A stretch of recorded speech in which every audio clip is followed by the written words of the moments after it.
let's go. You don't have to do every single one of these things, but the more of these you do, the more you tackle the chances of you getting up in the middle of the night. First, sleep apnea.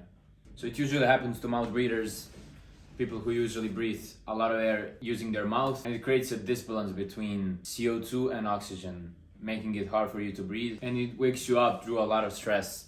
So you want to avoid breathing through the mouth as much as possible. So the solution for this would be, let me show you something. This tape, you can buy one of these on Amazon. Basically what that does is you take a little piece of tape and tape it over your mouth, and this will keep your mouth closed throughout the night, making it impossible for you to breathe.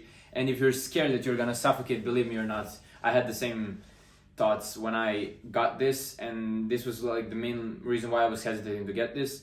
And now I don't even use it. It's just to be sure, if I need it, I'll use it, but I've got used to through months of practice and having my mouth shut through exercise and everything. That's what you're also gonna do is when you exercise, try to keep your mouth closed as much as possible. And when you're sleeping, put this tape on and you'll be good to go. You'll be trained in a few months to just breathe through your nose all the time, and you'll never have to even use this anymore. Second thing, anxiety. This is a whole topic on itself. I'm sure most of you are dealing with some kind of anxiety or stress. There's really not a shortcut to eliminate all of this. Maybe I'll make a whole video on it, or you can watch somebody else explain it to you, but stress is really bad for sleep, and our body is actually programmed to sleep when there's no stress, when there's no anything. So you can imagine when you have stress, cortisol and adrenaline rushing to your body, you are not able to sleep as well as in the other cases. Your body has difficulties falling asleep, and it's not natural. So the solution, I'd say, is to practice the physiological sigh, that is having a double inhale and one exhale like this, and doing that on a daily basis. Practicing it for 5 minutes a day will get you to a point where you find it much easier to deal with stress. You'll recognize the situations and circumstances when you're stressed out, and you'll practice this right there and there. The other thing I wanted to say is practice cold showers, and you need to know how to practice them in order to, you cannot just go into cold and go outside without a shirt on and expect something to happen. It just has to be intentional, and you'll practice cognitive thinking under stress.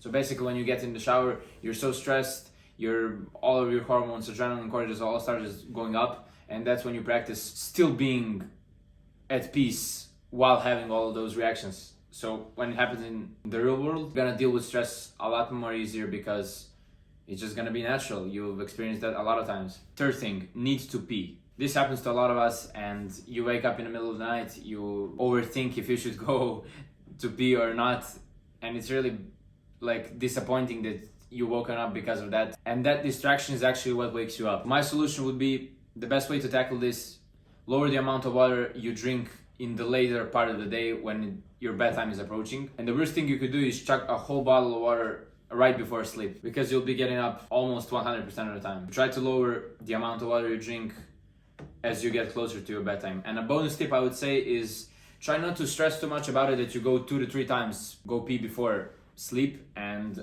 that may sound crazy, and I don't even have any scientific proof to give you, but from my personal experience, I'm gonna tell you that in the past few years I've been kind of conscious that going to pee in the middle of the night is bad and it's gonna wake me up. So I always like push myself to go. I go one time and then 50 minutes pass, and then I go another time, then I go back, I drink a few sips of water, and then I can fall asleep for like half an hour, and then I again need to go to pee because I don't want to get up in the middle of the night. I think it's somehow correlates to if you go more frequently, your body is gonna push you to go even more frequently. And if you practice like going once before bed and then just falling asleep, I think you'll be much better with it, and you won't be needing to get up in the middle of the night. The fourth thing, overheating. This is a really bad one, because temperature in your body actually gives a signal to your body and every part of your brain that it's time to wake up. So imagine what happens when you wake up in the middle of the summer in like a really hot room. I remember waking up in sweat completely and not being able to fall asleep again, need to go to the toilet, wash my face with cold water and stuff. When you're in that hot environment for a longer period of time, your core body temperature actually goes up. So solution, turn on AC or a fan, cool your room by at least 1 to 2% Celsius, or 3 to 6% Fahrenheit. And you can put a blanket over you.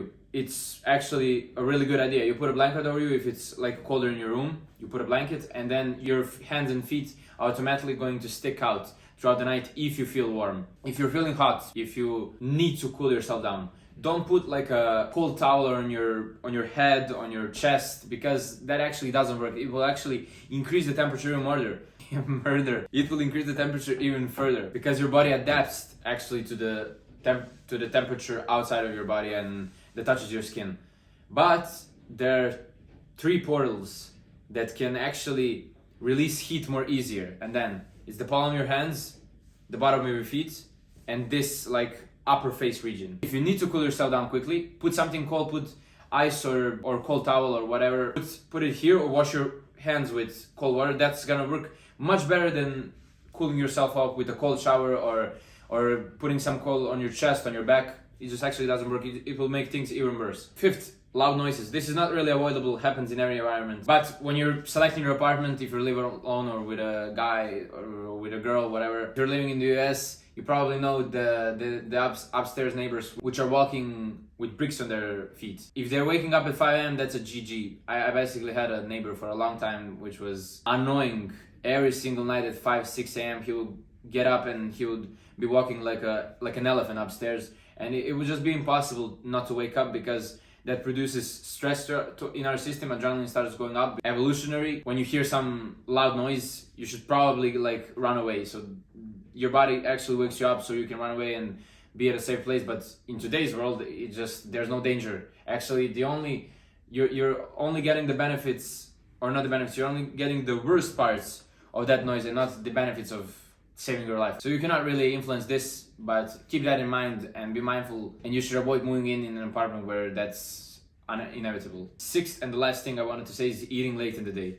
This impacts sleep on so many levels basically, because your core body temperature starts going up as you're getting ready for digestion, and also every single process that happens when you're digesting will decrease the depth of your sleep. So even if you somehow stay asleep and don't wake up, the quality of your sleep and the healing will not happen at the best rate it could. And that's because body is actually spending a lot of resources on digestion, and it cannot really go to that healing and restful state. So the solution for this would be I would completely stop eating 3 to 4 hours before bed, and make sure your body leaves the initial stages of digestion, making it easier for you to fall asleep and not have that gut pain, if I could call it that. So what to do if you wake up? Just don't stress too much. Remember, it's normal to unconsciously wake up throughout the night after those 90-minute cycles. It's great, and we feel much better and much more rested, at least we think so, if we don't wake up throughout the whole night. We just fall asleep and then wake up in the morning. But it's not that too big of a deal. Even if you wake up, the efficiency of your sleep is measured by the